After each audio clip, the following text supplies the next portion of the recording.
وعلى آل سيدنا محمد وبارك وسلم. اللہ رب العزت نے ہمیں اپنی بندگی اور عبادت کے لیے پیدا فرمایا. اپنی زندگی گزارنے کا جو دستور عطا فرمایا اسے ہم دین اسلام کہتے ہیں. اللہ تعالیٰ نے دین اسلام کو حضور صلی اللہ علیہ وسلم کی امت کے لیے آسان بنایا ہے. عام طور پہ لوگوں کے دل و دماغ میں یہ خدشہ پایا جاتا ہے کہ دین پہ عمل کرنا بہت دشوار ہے. چنانچہ کئی مرتبہ بندہ برائی چھوڑ کے اچھائی کے راستے پہ آنا بھی چاہتا ہے، لیکن پہلے قدم پہ شیطان اس کو مایوسی میں مبتلا کر دیتا ہے. شیطان کہتا ہے کہ اس زمانے میں دین پہ عمل ہو ہی نہیں سکتا، اور یہ دین تو بہت مشکل ہے. عام لوگوں کی زبان پہ آپ لوگوں نے بار یہ کلمات جاری ہوتے ہوئے سنے ہوں گے کہ دین پہ عمل نہیں ہو سکتا، اور آج کل کے ماحول میں تو ممکن ہی نہیں ہے کہ بندہ دیندار بن جائے. میرے بھائیوں، یہ شیطانی دھوکہ ہے. اللہ تعالیٰ نے دین کو آسان بنایا ہے. حضور صلی اللہ علیہ وسلم کے زمانے سے لے کر قیامت تک ہر زمانے میں روئے زمین کے ہر ٹکڑے پر انسانیت کے ہر طبقے کے لیے اللہ تعالیٰ نے دین کو آسان اور قابل عمل بنایا.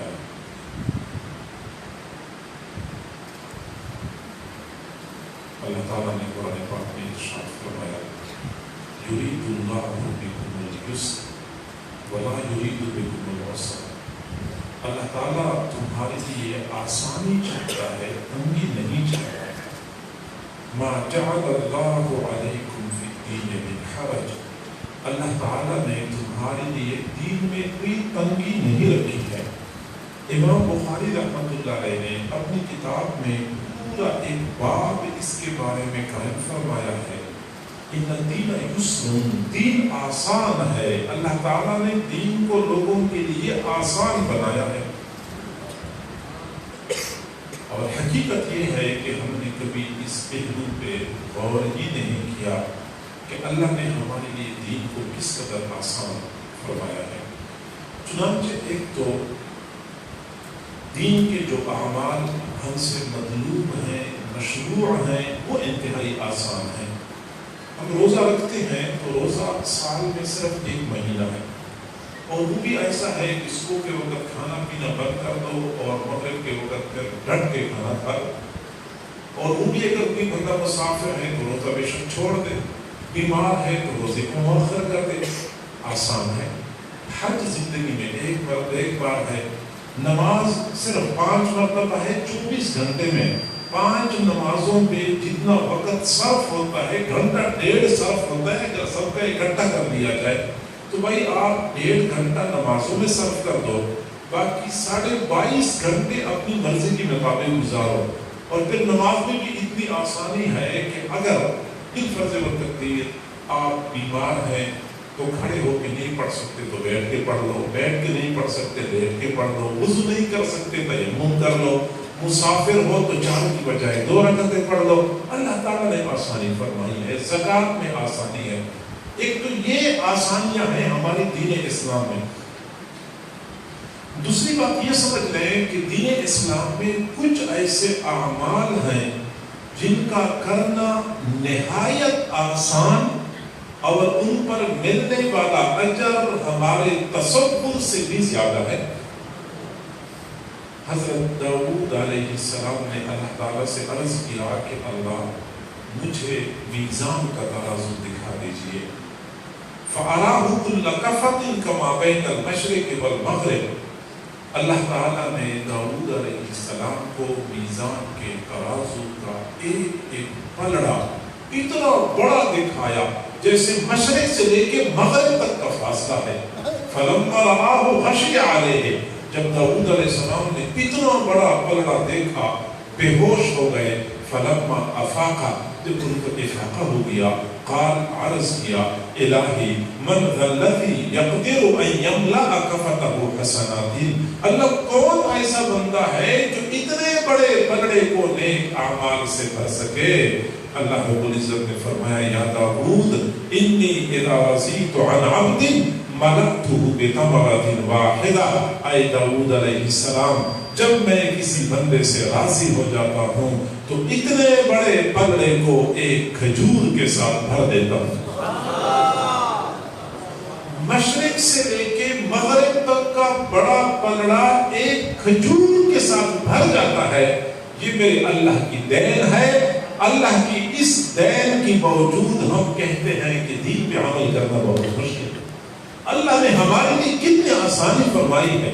حضور صلی اللہ علیہ وسلم نے فرمایا، تم میں سے کوئی بندہ ایمان کی حالت میں اخلاص کے ساتھ ایک کھجور صدقہ کرتا ہے، اللہ تعالیٰ اس کھجور کو قبول کرتا ہے، پھر اس کو پالتا ہے، اس کو بڑھوتری دیتا ہے، یہاں تک کہ بڑھتے بڑھتے وہ کھجور احد پہاڑ کے برابر ہو جاتی ہے. پھر اللہ تعالیٰ صدقہ کرنے والے کو احد پہاڑ کے برابر اجر عطا فرما دیتا ہے. ایک کھجور کے بدلے احد پہاڑ کے برابر ثواب. جی ہاں، میں دوستوں سے کہا کرتا ہوں، ہمیں علماء کہتے ہیں کہ نیکی کا اجر 10 گنا ملتا ہے. کبھی فرماتے ہیں ایک نیکی کا اجر 700 گنا ملتا ہے، کبھی کہتے ہیں 7 لاکھ گنا ملتا ہے. حقیقت یہ ہے کہ 10 گنا، 70 گنا، 700 گنا، 7 لاکھ گنا، یہ تمام تر اعداد و شمار صرف بندوں کو سمجھانے کے لیے ہے. ورنہ اللہ تعالیٰ جب دینے میں آتا ہے بندوں کے اعداد و شمار ختم ہو جاتے ہیں، اللہ کی دین ختم نہیں ہوتی. مسئلہ کیا ہے؟ ہمیں تو شیطان نے بس یہ بات سمجھائی ہوئی ہے کہ دین پہ عمل کرنا بہت مشکل ہے. تو ویسے کوشش کر رہا ہے، دین پہ عمل ہو ہی نہیں سکتا. میرے بھائیو، اللہ نے اس دین کو ہمارے لیے آسان بنایا ہے. کیوں آسان بنایا ہے؟ سابقہ امتوں کے لیے یہ دین اتنا آسان نہیں تھا.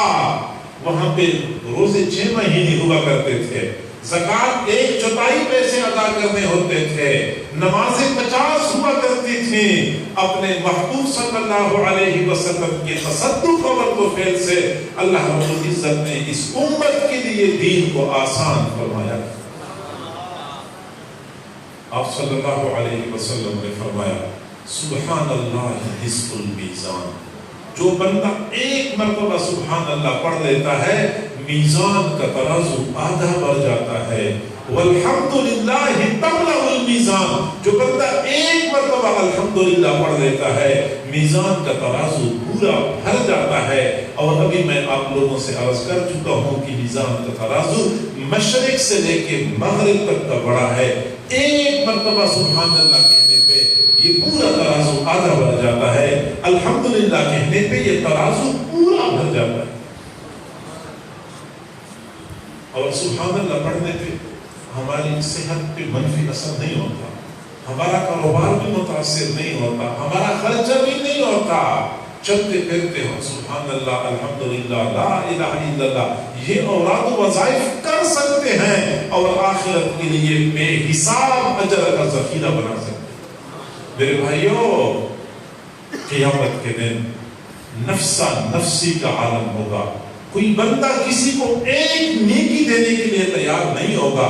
ایک ایک نیکی کی خاطر لوگ ادھر ادھر بھاگ رہے ہوں گے، کہیں سے ایک نیکی مل جائے، لیکن کوئی بھی دینے کے لیے تیار نہیں ہوگا.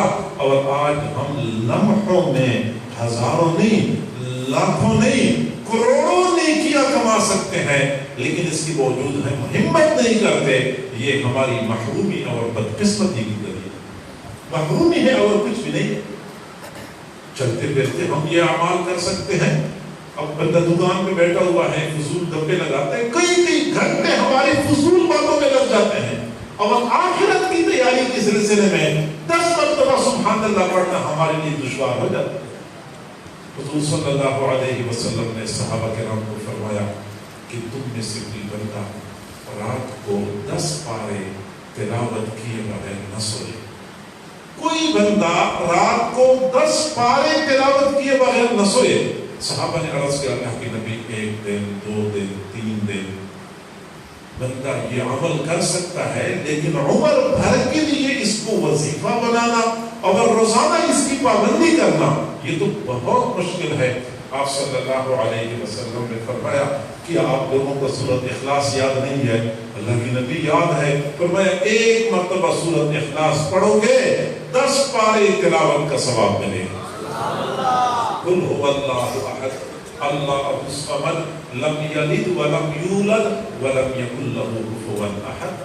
کتنا بیان لگتا ہے؟ شاید 6-7 سیکنڈ لگتے ہوں گے، بہت زیادہ تو 10 سیکنڈ لگتے ہوں گے. 10 سیکنڈ میں 10 پاری تلاوت کا ثواب. یہ بخاری شریف کی روایت ہے.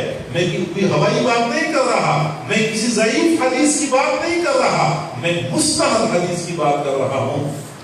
10 سیکنڈ میں 10 پارے تلاوت کا ثواب. آپ حضرات کو پتہ ہے کوئی بندہ الف لام میم پڑھتا ہے اس پہ 30 نیکیاں ملتی ہیں. جو بندہ بڑی آیت پڑھ لے تو نیکیاں اور بڑھ جائیں گی. پورا رکوع پڑھ لے نیکیوں کا شمار مشکل ہو جائے گا. پورا پارا پڑھ لے پھر تو شمار ممکن ہی نہیں ہوگا. اور 10 سیکنڈ میں 10 پارے تلاوت کا ثواب بندے کو آسانی سے مل سکتا ہے.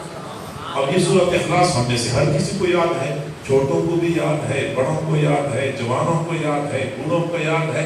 موٹر سائیکل چلاتے ہوئے بھی پڑھ سکتے ہیں، دکان پہ بیٹھے بیٹھے پڑھ سکتے ہیں، کھیت میں کام کرتے ہوئے بھی پڑھ سکتے ہیں. ہاں میں ایک مسئلے کی وضاحت کر دوں کہ اگر کسی بندے کا وضو نہ ہو تو قرآن کو ہاتھ نہیں لگا سکتے، لیکن زبانی جو صورتیں بندے کو یاد ہوتی ہیں وہ تو بندہ پڑھ سکتا ہے. البتہ جس بندے کو وضو کا غسل کی ضرورت ہے اس کے لیے غسل واجب ہو چکا ہے، پھر وہ زبانی بھی قرآن نہیں پڑھ سکتا. اور اگر غسل واجب نہیں ہے، صرف وضو نہیں ہے، تو وضو نہ ہونے کی صورت میں بندہ زبانی تو قرآن پڑھ سکتا ہے، قرآن کو ہاتھ نہیں لگا سکتے. ایسی خواتین کا مسئلہ ہے، وہ ایام جن میں وہ نماز نہیں پڑھتی ان ایام میں وہ تلاوت نہیں کر سکتی، زبانی بھی نہیں کر سکتی، قرآن کھول کے بھی نہیں کر سکتی. لیکن اگر وہ ایام نہیں ہے تو پھر تو گھر کے کام کاج کرتے ہوئے اور برتن دھوتے ہوئے کپڑے دھوتے ہوئے بھی تلاوت کر سکتی ہیں اور ذکر اذکار کر سکتی ہیں. جی ہاں، سمجھدار لوگ تھے، دانا لوگ تھے جو زندگی کا لمحہ لمحہ آخرت کی تیاریوں میں صرف کیا کرتے تھے. ایک خاتون دوسری خاتون سے کہنے لگی، بہن ادھر میری 8 روٹیاں پک گئیں، ادھر میرا 1 پارا مکمل ہو گیا. ادھر 8 روٹیاں پک گئیں، ادھر 1 پارا مکمل ہو گیا. وہ اگر تنور پہ کھڑی ہو کے روٹیاں پکا رہی ہوتی تھی تو ساتھ ساتھ زبان پہ قرآن کی تلاوت بھی جاری ہوتی تھی. ادھر گھر کے برتن دھل گئے، ادھر 1000 مرتبہ لا الہ الا اللہ کا ذکر مکمل. ہم میں سے ہر بندہ چاہتا ہے میرا اپنا ذاتی مکان ہو، اپنے سر پہ اپنی چھت، اپنا گھر، اپنی جنت. اپنا گھر ہونا چاہیے. خواتین کی بڑی چاہت ہوتی ہے کہ اپنا ذاتی مکان ہو، ضرورت کے بقدر ہو. اور مکان بنانا کتنا مشکل ہے آج کل کے زمانے میں. یعنی ایک خواب بن چکا ہے کہ ایک غریب آدمی اپنے ذاتی مکان کا مالک بن جائے، لیکن دنیا میں تو پھر بھی گزارا ہو جائے گا. بندہ کرائے کے مکان میں رہ لے گا، کوئی ٹینٹ لگا لے گا، کوئی جھونپڑی بنا لے گا. قیامت کا دن ہوگا اور حشر کے میدان میں سورج ایک نیزے کے برابر آ چکا ہوگا. پورے میدان میں ایک بالش کے برابر بھی سایہ نہیں ہوگا. نہ ٹینٹ لگایا جا سکے گا اور نہ ہی کوئی جھونپڑی بنائی جا سکے گی. اور 50,000 سال کا لمبا دن ہوگا. اس دن میں حشر کے میدان میں کھڑا ہونا ہوگا. کچھ خوش قسمت ایسے بھی ہوں گے کہ جب لوگ حشر کے میدان میں بے قراری اور بے چینی کی حالت میں ہوں گے، اس وقت وہ جنت میں نہر کے کنارے عالیشان محل میں ٹھنڈے سائے کے اندر عائش کر رہے ہوں گے، محظوظ ہو رہے ہوں گے. جی ہاں، یہ وہ خوش قسمت لوگ ہوں گے جن کے لیے اللہ رب العزت نے جنت میں محلات تیار کر رکھے ہیں. کہ ہم چاہتے ہیں کہ ہمیں جنت میں محل مل جائے، ہر بندے کی چاہت ہے۔ میرے محبوب صلی اللہ علیہ وسلم نے فرمایا جو بندہ 10 مرتبہ سورۃ اخلاص پڑھ لے، 10 مرتبہ سورۃ اخلاص پڑھ لے، اللہ تعالیٰ اس کے لیے جنت میں عالی شان محل تیار کروا دیتا ہے۔ عمل آسان اور اجر ہمارے تصور سے بھی زیادہ۔ مکہ مکرمہ میں جنت المعلی قبرستان ہے، اس قبرستان میں ایک اللہ والے دوپہر کے وقت درخت کے نیچے بیٹھے ہوئے تھے، تو وہیں پہ ان کو نیند آئی تو سو گئے۔ وہ فرماتے ہیں کہ میں نے خواب دیکھا کہ قبرستان کے مردے قبروں سے نکلے ہوئے ہیں اور ایسے ٹولیوں کے شکل میں بیٹھے ہوئے ہیں۔ میں ڈر گیا، میں نے کہا شاید قیامت واقعہ ہو گئی۔ میں نے پوچھا کیا قیامت واقعہ ہوئی؟ انہوں نے کہا نہیں قیامت تو واقعہ نہیں ہوئی۔ میں نے پوچھا تم ٹولیوں کے شکل میں کیوں بیٹھے ہوئے ہو؟ تو جواب دیا کہ دراصل پچھلے سال یہاں قبرستان کے قریب سے ایک آدمی گزرا، اس نے سورۃ اخلاص تلاوت کر لی اور سورۃ اخلاص کا ثواب قبرستان کے سارے مردوں کو بخش دیا۔ اس وقت سے لے کے آج تک پورا سال گزر چکا ہے، قبرستان کے مردے وہ ثواب آپس میں تقسیم کر رہے ہیں، ختم نہیں ہو رہا۔ شروع میں مجھے یہ بات سمجھ نہیں آ رہی تھی کہ سورۃ اخلاص کے اتنا اجر ملتا ہے، لیکن تو میں نے یہ حدیث پڑھ لی کہ سبحان اللہ پڑھنے پہ میزان کا ترازو آدھا بڑھ جاتا ہے، الحمدللہ پڑھنے پہ میزان کا ترازو پورا بھر جاتا ہے۔ تو سورۃ اخلاص کا ثواب تو سبحان اللہ اور الحمدللہ سے کہیں زیادہ ہے، تو سورۃ اخلاص پڑھنے پہ واقعی اتنا ثواب مل سکتا ہے کہ ایک قبرستان نہیں کئی قبرستانوں کے مردے بھی اکٹھے ہو جائیں، ایک سال میں وہ ثواب تقسیم نہیں کر سکتے۔ حضرت عبداللہ بن عمر رضی اللہ تعالیٰ عنہ اونٹ پہ سوار تھے، ساتھیوں کے ساتھ سفر کر رہے تھے، ایک قبر نظر آئی تو فوراً اونٹ سے نیچے اترے اور 2 رکعت نماز پڑھی، پھر دوبارہ چل پڑے۔ تو کسی نے پوچھا کہ حضرت قبر دیکھتے ہی آپ اونٹ سے اترے اور آپ نے 2 رکعت نماز پڑھی؟ فرمایا کہ جب میں نے یہ قبر دیکھی تو مجھے ایک واقعہ یاد آیا کہ ایک مرتبہ میں اپنے محبوب صلی اللہ علیہ وسلم کے ساتھ کہیں سفر کر رہا تھا، تو اسی طرح ایک قبر ہمیں نظر آئی تھی، تو آپ صلی اللہ علیہ وسلم نے فرمایا کہ قبر والا اس وقت حسرت کر رہا ہے، افسوس کر رہا ہے کہ کاش مجھے 2 رکعت پڑھنے کی مہلت مل جائے، لیکن قبر والے کو مہلت نہیں مل رہی۔ جب میں نے یہ قبر دیکھی تو مجھے وہ واقعہ یاد آیا، میں نے کہا قبر والا تو حسرت کر رہا ہے، جبکہ اللہ نے مجھے اب موقع دیا ہے تو کیوں نہ میں موقع سے فائدہ اٹھاؤں، اس لیے میں اونٹ سے نیچے اترا اور میں نے 2 رکعت نماز پڑھی۔ آج جو ہم مختصر کلمات پڑھتے ہیں سبحان اللہ الحمدللہ لا الہ الا اللہ، یہ کلمات بظاہر بہت محدود بہت مختصر ہیں، لیکن قیامت کے دن پتہ چلے گا کہ یہ ایک مختصر سے کلمات، ایک ایک کلمہ کس قدر اجر عظیم کا باعث بن چکا۔ ہر بندے کی یہ خواہش ہوتی ہے کہ میں جاذب نظر لگوں، جو بندہ مجھے دیکھے تو بس دیکھتا ہی رہ جائے، تو جائے جدھر ٹہر جائے نظر، یہ ہر بندے کی طبعی خواہش ہوتی ہے۔ خواتین بیچاریوں کی تو یہی ایک ہی خواہش ہوتی ہے، مرد حضرات بھی یہی چاہتے ہیں کہ میں جاذب نظر لگوں، سارے لوگ مجھے دیکھتے رہ جائیں۔ لیکن دنیا میں بندہ گورا ہو یا کالا ہو، خوبصورت ہو یا بدصورت ہو، 2 دن کی زندگی ہے، چمڑی کالی ہے یا گوری ہے، اس نے کیڑوں کی غذا بن جانا ہے، اس نے مٹی میں مل جانا ہے، یہ کوئی خاص سعادت کی بات نہیں ہے۔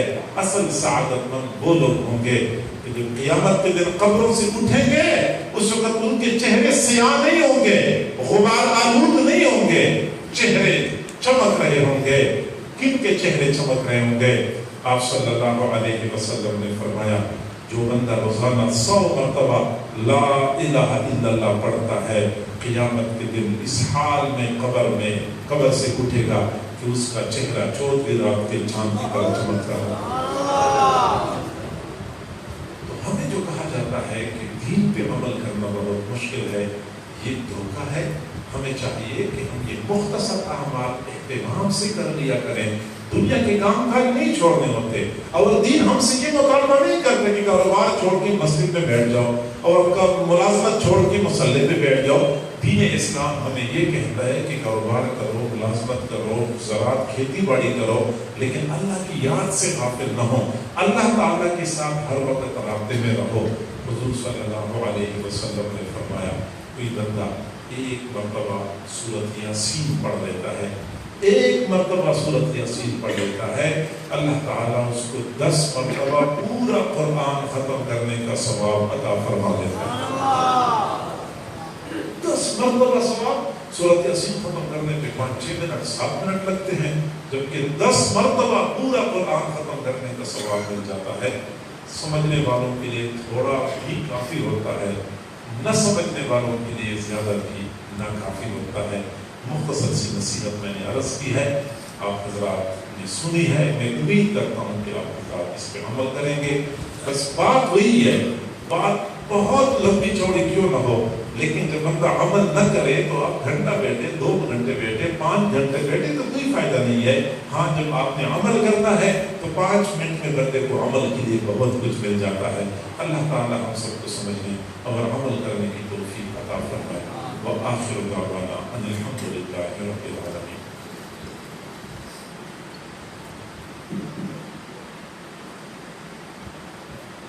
اور ہم دعا کریں گے, لیکن دعا سے پہلے تھوڑی دیر کے لیے قرآن پڑھیں.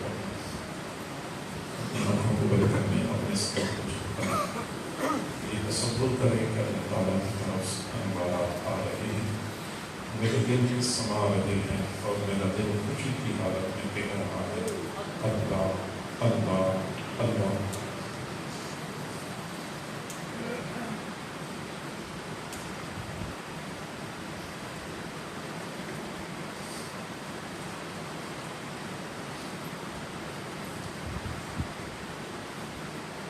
انسان جب اپنے من کے اندر جھانکتا ہے, اسے اپنی اصل تصویر نظر آتی ہے. اپنے من کے دریچے کو کھولیے, اپنی اصل تصویر کو دیکھیں.